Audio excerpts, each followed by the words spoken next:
Waterfall is a lithograph by the Dutch artist M.C. Escher, first printed in October 1961. It shows a physically impossible, perpetual motion machine where water from the base of a waterfall appears to run downhill along the waterpath, before reaching the top of the waterfall. While most two-dimensional artists use relative proportions to create an illusion of depth, Escher here and elsewhere uses conflicting proportions to create a visual paradox. The waterfall's lead has the structure of two Penrose triangles. A Penrose triangle is an impossible object designed by Oscar Reuterswärd in 1934, and found independently by Roger Penrose in 1958. Description: the image depicts a village or small city with an elevated aqueduct and waterwheel as the main feature. The aqueduct begins at the waterwheel and flows behind it. The walls of the aqueduct step downward, suggesting that it slopes downhill. The aqueduct turns sharply 3 times, first to the left, then straight forward and finally to the left again. The viewer looks down at the scene diagonally, which means that from the viewer's perspective the aqueduct appears to be slanted upward.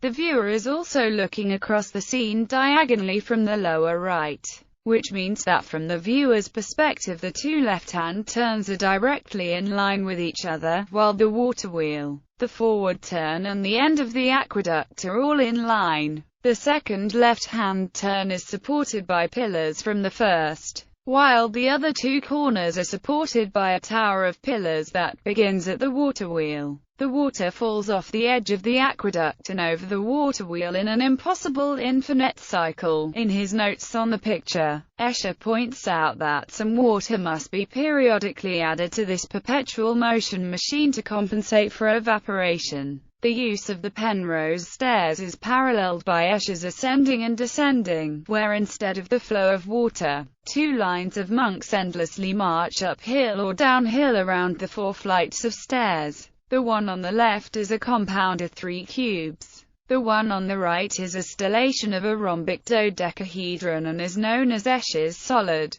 Below the mill is a garden of bizarre, giant plants. This is actually a magnified view of a cluster of moss and lichen that Escher drew in ink as a study in 1942. The background seems to be a climbing expanse of terrace farmland.